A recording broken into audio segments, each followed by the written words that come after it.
ang mga kwento ng pag-ibig, kwento ng buhay at kwento ng pag-asa dito sa Barangay Love Stories. Love Stories.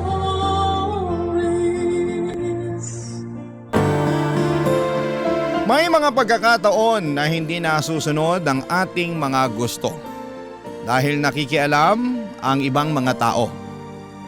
Para sa iba ay mas maganda ang sinasabi nila, ikaw kabarangay, susundin mo ba ang sinasabi nila? O mas tiwala ka sa sarili mong pasya? Dear Papa Dudut, ako nga pala si Mimi, 17 years old at malapit nang maging ganap na dalaga. Malapit na akong maging 18 at alam nyo naman na siguro marahil ang ibig sabihin nito. Legal na ang edad ko. Mas malaya na ako kumpara noon. Dibu itong masasabi bilang marka ng pagiging dalaging ding papunta sa pagiging dalaga. At syempre kapag dibu ay inaasahan na ang lahat na isi-celebrate ito kapiling ng mga mahal nila sa buhay. Excited na nga ako na maranasan ang dibu party. Pero hindi gaya ng iba na gusto ng ingrande, ako naman ay doon lang sa simple. Ayoko nga ring magsuot ng gown. Ayokong masyadong mag-abala ng mga tao. Mahiyain at introvert akong tao, Papa Dudut. Alam ito ng mga malalapit sa akin, kaya hindi na siguro sila magugulat kung planuhin kong magkaroon ng debut party na tahimik, simple at konting bisita. Gusto ko ng intimate na debut party at ang best friend kong si Sel ang kasama kong nagpaplano para rito. Isang araw ay pinapunta ko siya sa bahay at sakto naman noon na suspended ang klase namin dahil sa paparating na bagyo. Pinakiusapan ko na rin siyang doon na matulog sa bahay dahil sigurado akong hindi matatapos ng isang buong araw ang pag-uusap namin para sa debut. Oo, at simple lamang ang balak kong debut pero gusto kong planchado ang lahat ng detalye para masiguradong masusunod ang lahat ng gusto kong mangyari, Papa Dudut.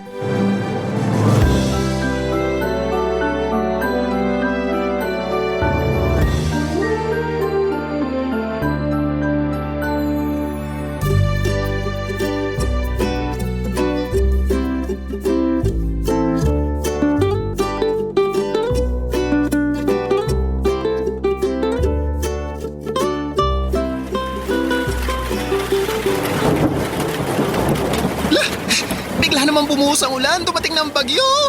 Sana sa debut ko, ganyan din kalakas ang ulan. Ha? Bakit mo naman papangarapin na umulan ng malakas sa debut mo? Baka hindi makarating mga bisita mo.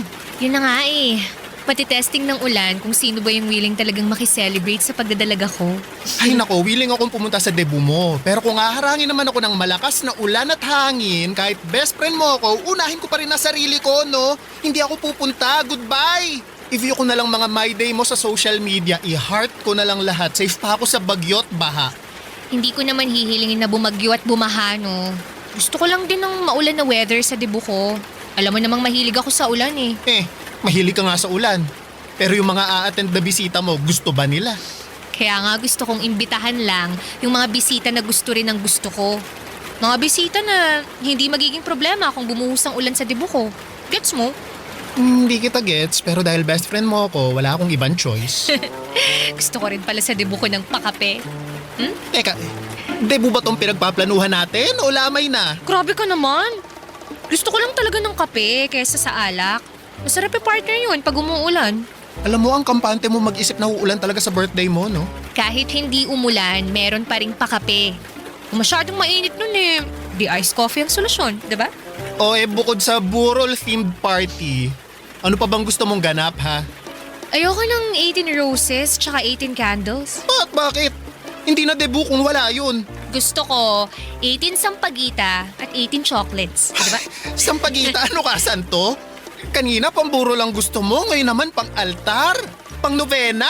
Makinig ka muna kasi. Alam mo namang paborito kong inaamoy ang sampagita, diba? Tsaka comfort food ko ang tsokolate. Ayoko ng kandila. Kasi para akong pinaglalamayan. Pero yung kape at sampagita, hindi mo kang pinaglalamayan. Alam mo ikaw, nakakainis ka. Naturingan kang best friend ko pero hindi mo man lang masuportahan isa sa mga gusto kong mangyari sa dibu ko. Best friend mo ko. At kaya ako nandito para iparealize sa'yo kung OA na sa pagiging weird ang mga plano mo. Ano namang mali sa weird?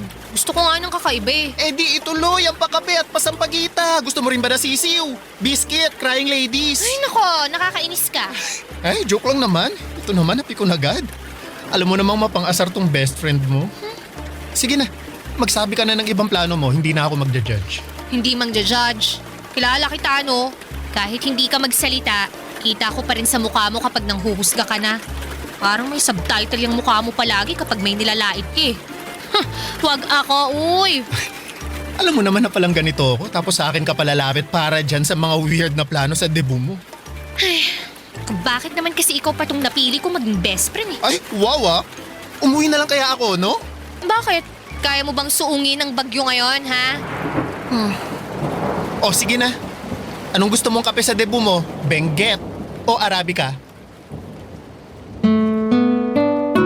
Nagpatuloy kami sa pagpaplano ni Sel para sa dibu ko. Hindi ko naman siya nakitaan pa ng panghuhusga sa mga gusto kong mangyari. Takot lang niya na pauwiin ko siya sa gitna ng bagyo, Papa Dudut. Sinabi ko sa kanya na gusto kong tanggalin sa listahan ang mga tradisyonal na pagse-celebrate ng debut ng isang Pinay. Ayoko rin ng mga pasayaw, isang malaking X to para sa akin na introvert. Gusto ko lang na sa bawat mesa ay merong kapeng nakahanda. May mga chicheryang paborito ng bawat tao sa mesa. Para sa akin, masarap isabay ang kape at chicherya. Nagtatalo kasi ang tamis, pait at alat. Hindi ko alam kung matutuwa ang mga bisita ko noon at kung parehas kami ng panlasa. Pero pwede naman nilang hindi galawin yon kung ayaw nila. Bala ko ring magpalabas ng horror movie, yon ang may naganap sa dibu ko. Gusto kong sabay-sabay kaming manonood ng nakakatakot na pelikula habang nakasuot ng pajama. Opo, pajama party din ang gusto ko. Sabi ko sa inyo, ayoko ng gown. Walang mag-gown, simple lang at komportable dapat ang suot ng mga bisita ko. Pero kailangang lahat ng babae nakasuot ng tiara o korona. Lahat ng bisitang dadalo ay mga kaibigan kong subok na ng panahon. Ayoko ring mag-imbita ng mga matatanda na. Lahat ka-batchmate ko dapat. Kasi sila lang din naman ang makakaunawa sa mga plano ko. Para sa weirdo na debut party ko. Planchado na nga namin ni Sel ang mga plano, Papa Dudut. Hanggang sa biglang sumingit si nanay sa usapan namin ni Sel.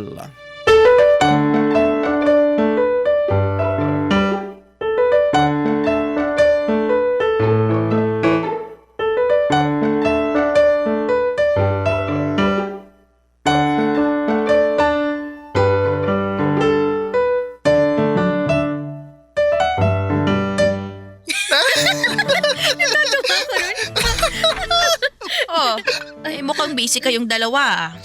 Ay, hindi naman masyado, Nay. Inaayos lang namin yung listahan ng mga bisita para sa dibu ko. Sinama mo ba sa listahan si Kap? Yung kapitan po ng barangay natin? Ay, alam nga naman kapitan ng barko, ikaw talaga Mimi. Bakit ko po siya iimbitahan? Hindi ko naman po siya kilala. Ang gusto po ni Mimi, tita, ay yung mga kaklose niya lang po ang maimbitahan sana. Ay, di i-close niya si kapitan. Simulan mo nang makipaglapit sa kanya, Mimi, bago ang debut mo. Para naman kapag may ayuda sa barangay tayo ang mauna sa pila. Ganun ang ginagawa ni Kumaring Lita. Ay, oo nga pala. Imbitahan mo si Kumaring Lita ko ha. Malakas ang kapit nun sa munisipyo. Baka katulong siya sa atin sa mga permit na ganyan. Nay, ayoko po kay Aling Lita. Alam niyo namang lagi ako nung pinapahiya sa tuwing bumibili ako sa store niya. Mukha na raw akong 30. Ang aga ko raw nabulok. Ay, sinabi niya rin sa'yo yun? Ganon din ang sinabi niya sa akin Ang oily nga raw na mukha ko, talo ko parawang lechon sa piyesta. Walang filter ang bunganga. Abay, bakit ba kayo nasasaktan sa mga sinasabi niya? Totoo naman na magayos ka rin kasi, Mimi, para hindi ka nagmumukhang trentahin. Hindi mo naman siguro ikamamatay kung gagamit ka ng lipstick o magpapakulay ka ng buhok. At ikaw naman, Sel, magkano lang naman ang pulbo sa tindahan? Gumamit ka noon para hindi ka nagmamantika. Aray, grabe naman si tita. Abay, wala rin filter ang bunganga ko. Pero lahat ng lalabas sa bibig ko makakatulong sa inyo. Kaya ikaw, Mimi, makinig ka sa mga payo ko ha. Idagdag mo na sa listahan si Kap at Kumaring Lita. Magpapasalamat ka sa akin balang araw kapag sila ang ginawa mong backer kapag may kailangan tayo. At saka yung si Kap, magpapahiram yan ng mga, monoblock na upuan at mesa. Magagamit natin yun sa multipurpose hall sa barangay. Malay mo, mag-donate din ng mga tolda. Multipurpose hall? Oo, ay doon natin isi-celebrate yung debut mo. Ano ka ba naman bata ka? Kala ko naman maayos na yung pagpaplano ni Sel sa party mo. Mukhang kailangan ko pa rin umasikaso niyan para sa'yo. Ay, nako. Ay, okay naman na po ang mga plano, tita. Gusto lang ni Mimi ng intimate o maliit na party para sa debut niya. Konting bisita at konting handa lang talaga. Ayaw niyo po ba yun? Makakatipid kayo. Abay, sino bang nagsabi na kailangan magtipid? Alam mo, minsan lang ang debut, kaya hindi dapat magtipid ang mga magre-regalo o mag-i-sponsor sa atin sa mga party-party na ganyan. Nay, gusto niyo bang ipagastos sa ibang tao ang debut ko? Nakakahiya yun. Ay naku anak, sa panahon ngayon, hindi na dapat pinaiiral pa ang hiya. At saka, uso na yung mga ganun-ganun ngayon ha. Yung mga nag-i-sponsor sa mga party, ginagawa na yun ng mga vlogger. Nay, hindi naman po ako vlogger. Ay, huwag ka nalang kumontra, Mimi. Ako na nga lang tong nagmamalasakit para mabigyan ka ng bonggang debut tapos gaganyan ka pa. Nay, hindi ko naman po kailangan ng bonggang Ay, manahimik ka na. Kailangan mo yon. Ay mo lang tanggapin kasi nahihiya ka. Ay, basta. Ilagay mo rin pala sa listahan ng bisita sina Konsehal Pedro at Konsehal Dong. Sino pong mga yan? Abay, magkakonsehal natin yan. Kailangan nilang dumalo. Malay mo, may pakimkim sila sa'yo. Alam mo, ay balita ko, galante raw ang dalawang yan. Kaya wag na wag ka magkakamali na hindi sila imbitahan, ha? Tsaka, personal kang pumunta sa bahay para imbitahan sila. Mag-ayos ka. Huwag kang oily-oily para si Sel. Ay, nadamay na naman ang mukha ko. Kailangan mong imbitahan ng mga malalaking tao. Dahil bumubuo ka ng koneksyon sa kanila. Hindi natin alam kung balang araw kailanganin natin ang tulong nila. Sa panahon pa naman ngayon, ang hirap pag wala kang kakilalang backer. Siya. Lalabas lang ako saglit para pumunta sa barangay. Malambing ko lang si Ka para sa multipurpose hall. May yung mga bilin ko ha.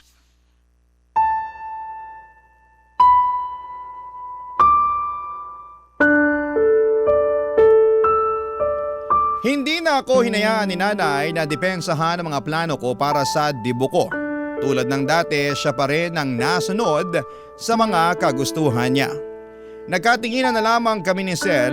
Ang mga mata ni Sel ay kitang-kita ko na parang nagsasalita at sinasabing inaasahan na niya na ganon nga ang mangyayari. Ganon talaga si nanay. Hindi na ako nagulat pero nasaktan lang.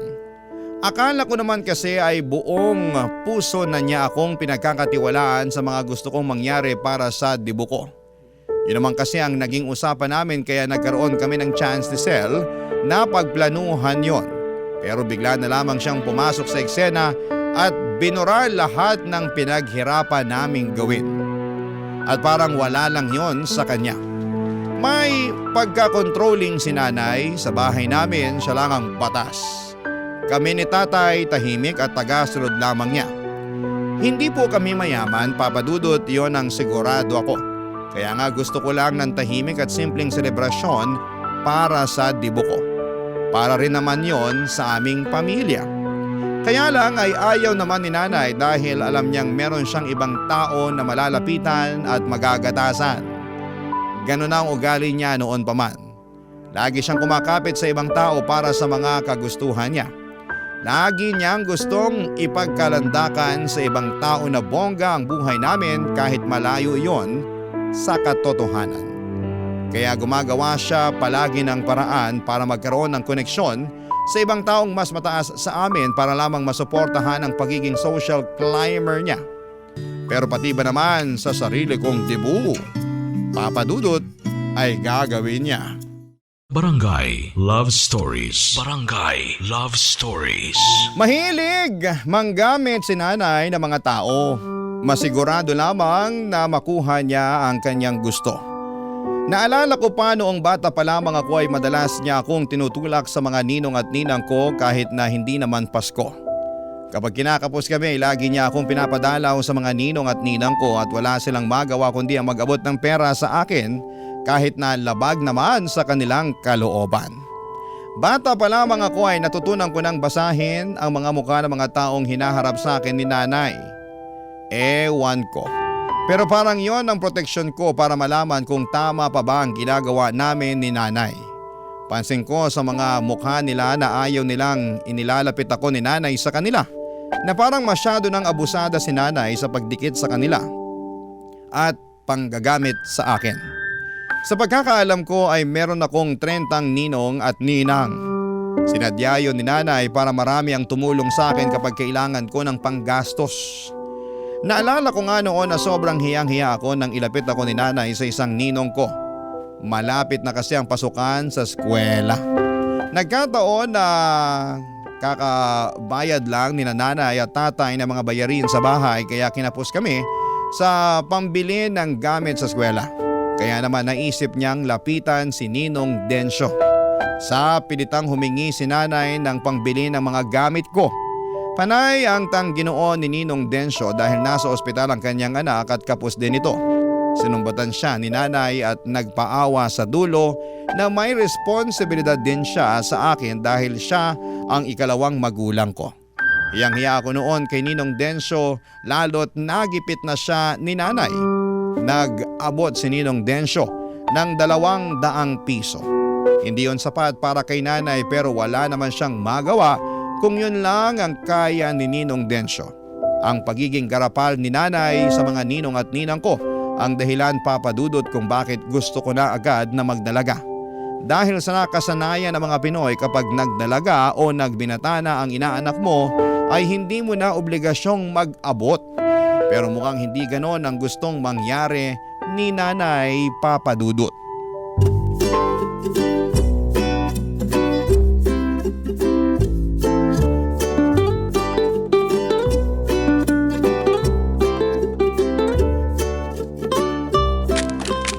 Nay, talaga bang tutuloy tayo sa bahay ni Ninang Shawi? Abay, oo naman. Bakit naman tayo aatras? Andito na tayo, oh. Kumatok ka na. Dali mo. Nay. Ay, talaga namang ikaw bata ka, oh. Tanggalin mo na nga yung pagiging mahiyain mo. Wala kang mapapala kung uugaliin mo yan hanggang pagtanda. Katok na.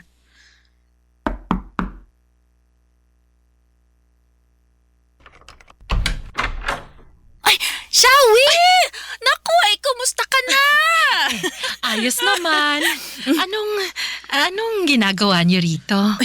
Uy, magmano ka sa ninang Shawi mo, Mimi? Dali mo. Mano po, Ninang Shawi? Kaawaan ka ng Diyos, Mimi. Ay, ano bang meron? Bakit kayo napasugod ng walang pasabi? Ay, hindi mo na ba naaalala? Ay, malapit na ang debut ng inaanak mo, oh. Kailangan na andong ka, ha? Ay, oo nga pala. Naku, dalaga na tong inaanak ko. Ano bang wish mo sa birthday mo, Iha? Simple. Alam mo, Mare, gusto niya ng pera na pangdagdag ng pambili ng gown o pa-hair and makeup na rin. At kung kaya pa, padagdag na lang din ng pambayad sa photographer para meron siyang itatagong memory sa debut niya. Mas maganda yata kung magrerenta na lang ng gown. Isang beses lang naman gagamitin eh. Hindi practical na bumili. Gusto mo bang mawalan ka ng space sa cabinet mo, Mimi? Oo nga po Ay, okay lang naman din ang renta. Pero magkano ba ang willing mong ibigay na cash sa inaanak mo? Para naman matansya namin kung paano ibabudget yung gagastusin sa debut. Teka. Ako ang gagastos para sa gown at makeup ni Abay, Mimi? oo, pati sa photographer. Teka. Bakit ako? Ay, bakit naman hindi? Ikaw tong pinaka-generous na ninang ni Mimi. Hindi ba, anak? Sagot. Nay. At saka magkano lang naman yun kung tutuusin? Kulang-kulang mga 10,000. 10,000! Ay nako, hindi ka ba marunong makinig? Kulang-kulang 10,000. Hindi saktong 10,000. Ikaw talaga, Shawi. Hanggang ngayon bingi ka pa rin. Teka ha. Ginugulat mo naman ako sa gusto mong mangyari, kumare. Medyo malayo pa naman ang debut, kaya kalma ka lang. Kaya mo pa yung pag-ipunan. Huwag ka magulat, ha? Uy, may time ka pa naman para paghandaan yung ibibigay mo kay Mimi. Ninang Shawi, kung ano na lang po ang kaya nyo, hindi ko naman po kayo uubligahin. Mimi, nag-uusap pa mga matatanda, hindi ka dapat sumabat. Ay, baka naman pwede nating pagsalitain si Mimi. Kasi tama naman siya eh. Hindi mo ako pwedeng obligahin dahil marami rin akong gastusin na kailangan gawin. Ay, grabe naman. Samantalang nung binyag nitong si Mimi, tandang-tanda ko pa ha, ikaw lang tong hinayaan kong mag-uwi ng kalahati ng ulo ng lechon at lahat ng natirang bihon at puto. Tapos ngayon pagdadamutan mo ang pagdadalaga ng inaanak mo? Naku, wag ka naman sanang manumbat, kumare. Sa tingin ko naman marami na rin akong naibigay kay Mimi. Taon-taon, kahit hindi Pasko, nag-aabot ako sa tuwing dinadaanan ko siya rito sa bahay. Ayaw mong manumbat ako. Pero ano yung ginagawa mo? Panunumbat din naman yan, hindi ba? Sayang naman pala ang pagpunta ko rito napahiya lang tong anak kong si Mimi. Kung kailang huling beses na magbibigay ka ng regalo sa inaanak mo saka ka patatanggi. Sa pagkakaalam ko, turo ng mga lolo at lola natin noon, huwag pagdadamutan ng mga inaanak dahil bibigat daw ang buhay mo. Sobra ka namang manakot. Wala akong 10,000 rito. Pero kaya ko magbigay ng 4,000 piso. Kaya lang sa katapusan ko pa maibibigay. Sakto sahod ng kumpare mo. Abay, dagdagan mo naman ng 1K. Ayaw pang kalahatiin O sige, para kay Mimi. Naku, kung hindi lang mabait tong inaanak ko sa akin, hindi ako papayag sa gusto mo. Mabait naman pala tong si Mimi sa'yo Bakit hindi mo nalang isaradong 7K? Ako na bahalang humingi sa ibang mga ninang niya ng mga kulang. Sagad na yung 5K, Mare. Kung ayaw mo pang tanggapin, mas mabuti pang magsulian na lang tayo ng kandila.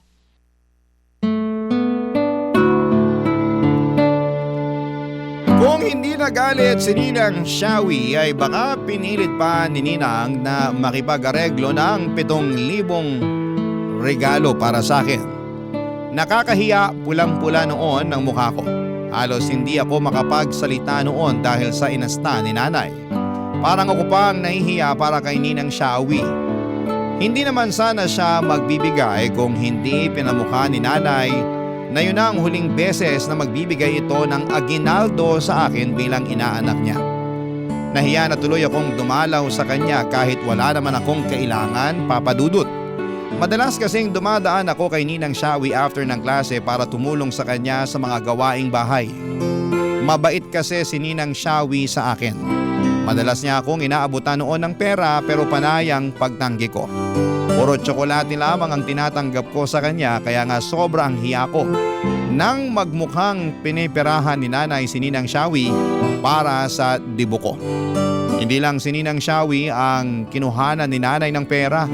Pati ang ibang ninong at ninang ko na alam niyang nakakaangat sa buhay, ni-require niyang magbigay ng pera para pangtustos sa mga gastusin para sa dibo ko.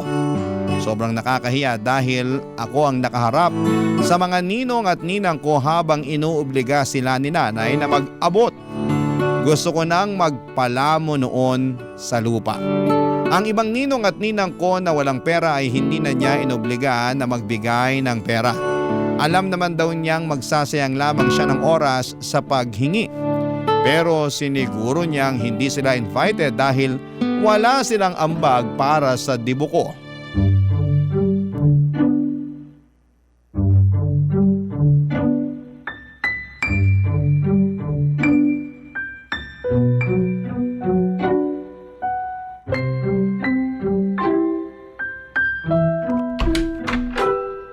Nay, Tay, andito na po ako.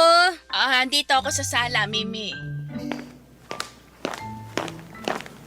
Nasaan po si Tatay?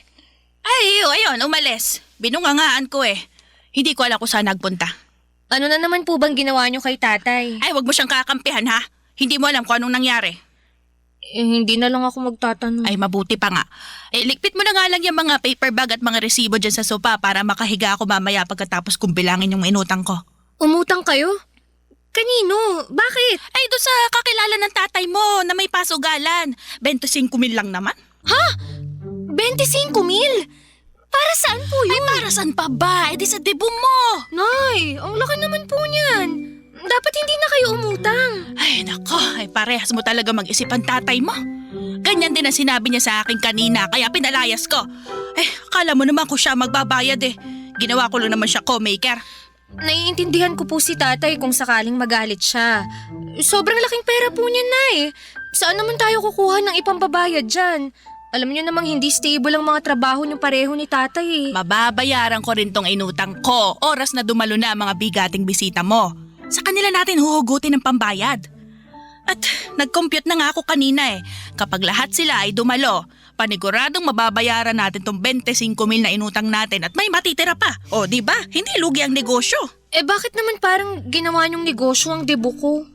Hindi naman sa ginagawang negosyo, anak. Nagiging praktikal lang tayo. Makikikain sila sa handa tapos mag-e-enjoy pero wala silang ambag. Ano tayo maghihirap? Hindi na pwedeng ganung mindset. Pero yung mga nakuha natin sa mga ninong at ninang ko, feeling ko naman kasya na yun para maitawid lang tong debo ko Hindi sapat yun no. Itatabi ko yun para sa emergency. Hindi natin gagalawin yon. Mabuti na ang wais. Dapat may pang-extra tayo. Nay, wag na lang kaya akong magdebo. Ano pinagsasasabi mo dyan? Para saan pa kung kinapalan ko ng pagmumukha ko na hinarap at hininga ng pera yung mga ninong at ninang mo, ha? Yung pakikipag-usap ko kay Kap para ipahiram yung multipurpose hall. Alam mo ba pinarenta niya pa sa akin ng mga monoblock na upuan at mesa dahil hindi na raw yung sakop ng barangay? Napakakuripot ng kapitan na yan. Hindi man lang ginawa ng paraan Ako, humanda siya sa akin sa susunod na eleksyon. Huyo siya sa akin. Tingnan niyo na nga. Ang dami ng taong naaabala dahil lang sa debo ko. Pati na rin po kayo. Sabi ko naman po sa inyo, simple lang ang gusto kong mangyari sa debo ko Walang gown, walang roses, walang candles. Nakapajama lang ang lahat at nagkakape habang nanonood ng horror movie. Ang simple nun, ang dali. Hindi na kailangan ng 25,000. Ano ba naman yung gusto mo mangyari? Ang pangit-pangit. Pagsisisihan mo kapag itinuloy mo ang planong yan. Baka mamaya i-chismis ka pa ng mga dadalo at sasabihin walang kwenta yung debo mo. Kesa naman mabaon po tayo sa utang. Mas gusto ko pa ngang wag na lang mag-celebrate Alam mo, nag-iinit ng ulo ko sa'yo ha. Mabuti pa, samahan mo na lang ang tatay mo kung nasaan man siya ngayon. Kayong mag-ama talaga, nako. Wala na kayong ibang ginawa kundi pasakitin ang ulo ko. Ay, umalis ka. Magsama kayo ng tatay mo. Total, magkamukha naman kayo. Alis! Galit na galit noon si nanay at halos lumuwa na ang mga mata niya sa sobrang inis. Namumula pa ang mukha niya na akala mo ay kamatis. Wala akong ibang nagawa kundi ang umalis ng bahay para magpalamig din kahit ako ay napupuno na ng galit. Kung ano-ano na lamang ang ginagawa ni nanay para sa debo ko. Gusto ko rin namang sisihin ang sarili ko dahil hinayaan ko siyang pakialamanan ang mga plano ko. Wala nang nasunod kahit isa sa mga kagustuhan ko. Kahit ang kape pinatanggal ni nanay. Pinalitan niya ng alak para raw mag-enjoy ang mga matatandang bisita niya. Mga bisita niya. Opo, puro bisita niya halos ang dadalo. Ilan lang ang mga kaibigan kong pinayagan niyang pumunta. Gusto niyang mapera ang lahat ng mga bisita. Habang naglalakad ay hindi ko maiwasang maiyak. Ang lungkot ko, ang tagal kong inabangan ang debo ko. Ang tagal kong ini-imagine ang gusto kong mangyari tapos sa huli wala rin palang masusunod. Ang sakit na sarili kong ina ang tatabla ng kasiyahan ko. Ni hindi man lang ako pinakinggan ni nanay. Ang gusto lang niya ay makakuha ng pera. Ginawa niya akong negosyo, parang pinagkakaitan niya ako. Hindi na siya concerned sa selebrasyon ng pagdadalaga ko. Mas concerned siya sa maibubulsa niya. Mas marami na siyang naplano para sa perang malilikom niya kesa sa gawing memorable ang pagdidibo ko, Papa Dudut. Barangay Love Stories. Barangay Love Stories. Nagpagabi ako sa daan at hindi ako umuwi ng bahay hanggat hindi ko nahahanap si tatay. Panay ang tawag ko sa cellphone niya pero hindi siya sumasagot. Kung sino-sino na ang binulabog kong kakilala niya pero hindi nila alam kung nasaan si tatay. Gusto kong totohanin ang sinabi ni nanay na magsama kami ni tatay. Gusto kong maghanap ng kakampi. Sumabog na rin ako, si tatay lang ang naisip kong lapitan. Alam kong kakampihan niya ako at tulad ko ay alam kong napupuno na rin siya kay nanay. Hindi naman nagtagal ay sinagot na rin ni tatay ang pagtawag ko. Nasa isang bilyaran pala siya. Nasa jacket niya ang cellphone at nakasabit sa dingding kaya hindi niya napansin agad ang pagtawag ko. Nagsumbong ako sa kanya tungkol kay nanay at pinapunta niya ako sa kanya para mapag-usapan naming dalawa. Tulad ng dati, kalmado lang si tatay. Hindi ko talaga alam kung paano niya nakakayanan si nanay. Hindi ko alam kung paano siya kumakalma sa tuwing tagilid na ang mga rason ni nanay sa kanya, Papa Dudut.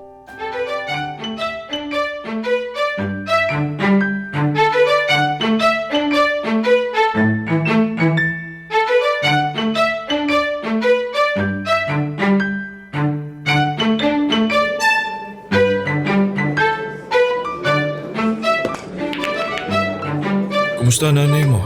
Ayun, bungangera pa rin. Kaya nga nilayasan ko na agad bago pa maging Armalite na unlimited ang bala ng bunganga niya. Hindi ko nga alam kung paano nyo natitiis ang pagbubunga nga ni nanay. Mabait naman kasi nanay mo. Maalaga at masikaso. Marami rin siyang sinasakripisyo para sa atin na sa tingin niya kailangan natin. Pero minsan po ba tay, nagtanong siya kung kailangan ba talaga natin yung ginagawa niya? Napagtalunan niyo na naman ba yung debo mo? Sobra na kasi tay eh. Hindi na lang siya nakontento sa mga hiningi niyang pera sa mga ninong at ninang ko. Aba umutang pa ng 25,000 sa kakilala niyo. Alam ko yan. Nagulat din ako, kamagalala. Pero kilala mo naman ang tatay mo, di ba? Konting buka lang ng bibig ng nanay mo, tiklop agad ako eh. Pero sana, kahit minsan naman tay, pagsabihan niyo rin si nanay. Tayo lang din ang kawawa eh. Nalulusutan din naman ng nanay mo kung ano man ang pinapasok niya. Doon naman ako bilib sa kanya. Kaya minsan, hinahayaan ko na lang. Hindi ko kaya ang ganun tay. Siya tong nagpapasimula ng problema eh. Wala na sanang ibang iisipin kung hinayaan na lang niya ako sa plano sa debo ko. Yan ba yung may pakape ka pa at pasampagita? May narinig din akong corona. Bakit po kayo tumatawa? Nakakatawa naman kasi talaga. Bakit naman sampagita pa at kape ang tema ng debo mo? Para ka naman pinaglalamayan yan eh. Magsama nga kayo ni nanay. Parehas kayong basag trip eh. Pasensya ka na anak. Natawa lang naman ako. Kung yun naman kasi ang magpapasaya sa'yo, susuportahan ko naman yan. Ikaw ang may debo eh. Bida mo ang plano mo. Sana ganyan mag-isip si nanay. Pero hindi eh. Mas gusto niyang ibida yung mga plano niya. Sariling kasiyahan lang ang iniisip niya. Alam mo na ba ang nangyari sa debo ng nanay mo noon? Hindi po. Ano po bang nangyari? Ang tagal pinag-ipunan ng nanay mo ang debo niya. Kung ano-ano pa nga binenta niya noon eh. Siopaw, balot, penoy, mani at nilagang saging. Kasi ayaw siyang magdebo ng lola mo. Aksaya lang daw yun. Sa nainggit ang nanay mo ron sa mga kaibigan niyang may padebo. Kaya pinaghirapan niya ang pag-iipon para ron. Ang dami niyang plano ha. Gusto niya may mga banderitas at kantahan pa. 2 cake. Gusto niya ng lechong manok tsaka spaghetti. Gusto niyang isuot yung asul na gown na pinaparentahan ng teacher niya noon. Nagawa naman po ba ni nanay ang mga plano niya? Nakapag-celebrate naman siya ng debo niya. Pero hindi sa paraang gusto niya. Ano pong ibig niyong sabihin? Kasi nagkasakit ang lolo mo noon. At kinailangang gamitin yung naipong pera ng nanay mo para madala sa ospital ang lolo mo. Wala naman siya nagawa. Panganay ang nanay mo eh. At alam nilang may naitabi siyang pera. May natira naman po bang pera para sa debo niya? Ang alam ko wala. Kaya nagbenta uli siya ng kung ano-ano. Pati tabo at balde sa bayan. Nagbenta na rin siya. Pero hindi kinaya. Ano na lang pong nangyari sa debo ni nanay? Ayun. Nakabili siya ng mga tinapay na putok, margarin at tinitimplang orange juice. May kaibigan siyang nagboluntaryo na gumawa ng mga bulaklak gamit ang crepe paper para madekorasyonan yung debo ng nanay mo. Ako rin ang nagpahiram ng stereo para naman may musika sa debo niya. Nakasuot lang din siya ng simpleng bestida na pangsimba dahil hindi niya na nirentahan pa yung gown na pangarap niya. Nakakaawa naman pala si nanay. Ang masakit pa, kinantsawan at nilahit pa siya ng mga dumalong bisita noon. Pinagchismisan ng ilang araw sa barangay namin yun. Nakikikain na nga sila, ganun pa gagawin nila. Kaya nalungkot ang nanay mo nun. Halos di lumabas ng bahay yun. Kaya sana maintindihan mo anak kung bakit ganon kagusto ng nanay mo na maibigay sa'yo ang engranding debut. Dahil siguro, kahit man lang sa'yo maranasan niyang matupad ang minsang pangarap niyang selebrasyon. Nalungkot ako sa mga nalaman kong nangyari kay nanay noon, Papa Dudut. Doon ko palang naintindihan kung bakit ganon siya ka-controlling pagdating sa debut ko. Parang sa akin siya bumabawi sa mga bagay na hindi niya nakuha sa selebrasyon ng pagdadalaga niya. Lumambot ng puso ko dahil doon gusto ko na lamang sumunod sa mga kagustuhan niya. Kung para sa ikakasaya niya ay ayos na ako roon. Ayoko maging selfish at puro sarili ko lamang ang iniisip ko. Alam kong debut ko yon pero gusto kong i-share yon kay nanay. Deserve niyang magkaroon ng ganong klaseng debut at inaya ko na noon si tatay na umuwi na. Bago kami umuwi ay bumili muna kami ng spaghetti at litsyong manok para pasalubong kay nanay.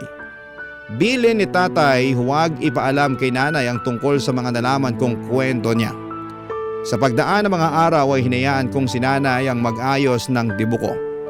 Lahat ng ginagawa niya, oo na lamang ang sagot ko. Napansin ko ang kakaibang saya sa mukha niya kahit papaano naging masaya na rin ako dahil doon. Pinagpupuyatan pa niya ni nanay ang mga detalye ng debut ko. Halos hindi na niya matanggal ang pagkakadikit ng cellphone sa kanyang tenga. Palagi siyang may kausap sa cellphone niya para asikasuhin ang mga taong involved sa debut ko. Hanggang isang araw ay nakita kong stress na siya. Mukhang may hindi magandang nangyari. Nilapitan ko siya at kinausap ko, Papa Dudut.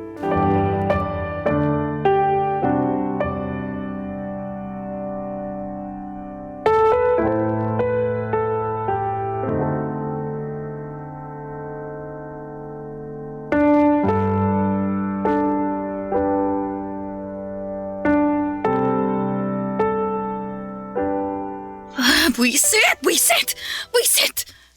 Nay, ayos lang po ba kayo? Obvious ba? Siyempre hindi. Subukan niyo pong kumalma.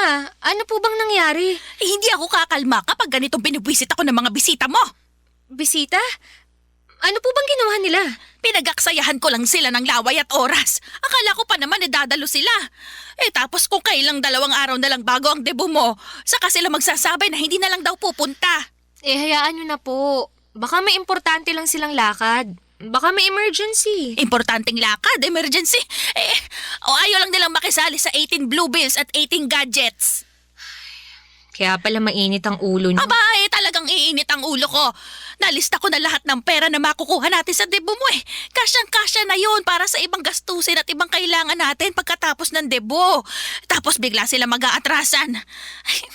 Alam mo bang 2 na lang ang natira sa 18 Blue Bills? At least po, may natira pa. May 2,000 pa tayo, di ba? Sa tingin mo ba sapat ang 2,000 na malilikom natin? Naku, nakakahiya to kapag nalaman ng mga dadalo. I-announce pa naman ang lahat na mag-aabot ng 18 Blue Bills. Pagtatawanan lang tayo kapag nalaman nilang 2 lang ang magbibigay. So wala naman po tayong magagawa kung ayaw talaga nilang magbigay At isa pa yung mga inatasan ko na magbibigay ng 18 gadgets. Mga damuho! Nung tinanong ko ba naman kung anong ibibigay nilang gadget bigla nagsabi na charger, mumurahing power bank, tig 150 pesos na earbud, at meron pang isang syusyonga-syunga na magbibigay ng extension cord. Hindi ko naman po kasi kailangan ng gadgets, Nay. Alam niyo namang wala akong kahilig-hilig dyan Kung wala kang hilig sa gadgets, ako gusto ko. Umaasa ako sa cellphone o mamahaling powerbank man lang sana para maibenta natin. Wag na po yun, Nay. Tsaka, di ba, meron pa rin namang ibang bisita na nag-promise na magbibigay ng regalo? Ay nako, wala akong tiwala sa mga yon. Baka sardinas lang at mag ang ibigay nila. Ayoko nang umasa. Ay, nako, mga buwisit sila. Ang tagal ko silang kinausap, kinumbinsi ko isa-isa. Hindi na ako nakakakain sa tamang oras at hindi ko na rin nagagawa ang mga sideline ko para lang masiguro na magiging perpekto ang debut mo. Nay, hindi ko naman kailangan ng perpektong debut Alam niyo naman na kahit saang selebrasyon pa yan, meron talagang mga hindi nakakapunta at hindi nasusunod. Pero pwede pa rin namang maging masaya kahit ganun pa ang mangyari Ako?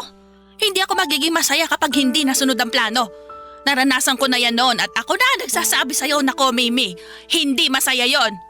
Ang sakit na mapahiya ka sa mga tao na umaasa na makakapaghanda ka ng masarap. Na merong musika, na mang-aaliw sa mga bisita, may cake, may banderitas. Ang sakit mapag-usapan na ang pangit ng pagsalubong ng pagdadalaga mo. Hindi naman masama kung tinapay at juice lang ang maihanda sa dibu ko eh. Tulad ng nangyari sa inyo. Basta ang importante sa akin, andun po kayo ni tatay. Sabay-sabay tayong kakain ng putok na tinapay at tinimplang orange juice. Hindi! Hindi pwede! Kailangan masagana ang handa mo. Hindi pwedeng i-chismis ka ng mga bisita pagkatapos. Hindi ko papayagang mangyari yon. Kahit naman po masarap ang handa natin. Sigurado namang may sasabihin ng ibang tao. Masanay na tayo. Kaya nga ang sinasabi ko sa inyo, piliin nating mabuti ang mga bisita natin. Para hindi tayo makarinig ng hindi maganda. Kasi pupunta sila. Dahil mahal nila tayo. At hindi dahil sa handa natin. Pero gusto kong bigyan ka ng debu na hindi ko naranasan noon, anak. Gagawin pa rin naman po natin ang nasa plano nyo. Ayos lang po ako ron. Pero huwag sasama ang loob natin, Nay, kung may mga hindi dadalo o hindi masusunod. Kung sakaling kulangin pa rin ang inaasahan yung pera na iaabot nila, di pagtsagaan na lang natin. Nay, alam mo namang hindi mayayaman ng mga kamag-anak, kaibigan at ibang kakilala natin. Ang hirap namang ipilit sa kanila na ibigay yung mga bagay na hindi nga nila kayang ibigay para sa sarili nila. Sa huling sinabi ko ay doon pa lamang kumalma at pumayag si Nanay Papadudut. Alam kong pressured lamang siya para maibigay ang dibu sa akin na hindi niya naibigay sa sarili niya noon. Hinayaan na lamang niya ang mga bisita niya na nag-cancel sa 18 blue bills at 18 gadgets. Pati na rin yung ibang hindi dadalo dahil nahihiyang hindi makapagbigay. Ayos lang naman sa akin kahit wala silang maibigay pero ayoko na rin silang pinitin na pumunta kung hindi sila komportable na gumalaw sa dibu ko dahil lamang wala silang naibigay. Nerespeto ko kung anuman ang desisyon nila. Doon pa rin kami sa multipurpose hall. Konti lang ang mga upuan at mesa na nirentahan namin dahil nga konti lang din ang dumalo. Hinayaan na rin ni Nanay na tuparin ko ang ibang mga plano ko. Natuloy ang pakape, pasampagita at panonood ng horror movie sa dulo ng selebrasyon ng dibu. Hinayaan na rin niya akong magpalit ng pajama bago matapos ang dibu ko. Sinurpresa ko nga rin siya ng spaghetti, lechong manok, putok na tinapay at orange juice. Galing ang gastos sa inipon kong pera. Regalo ko yon para kay Nanay para sa efforts niya sa dibu ko. At syempre gusto kong mabago ang pananaw at tingin niya sa putok na tinapay at orange juice na nagdulot ng lungkot sa kanya noong dibu niya. Gusto kong sa pagkakataong yon ay magkaroon na siya ng masayang alaala sa tinapay at orange juice. Hindi man mabura ang naging alaala ng mga yon sa nakaraan niya. Pero ang importante, matatabunan na yon ang magandang alaala sa kasalukuyan. Maraming salamat po sa pagbasa ng aking liham. Ang inyong forever kapuso at kabarangay, Mimi. Kwentuhan naman tayo dito sa comment section.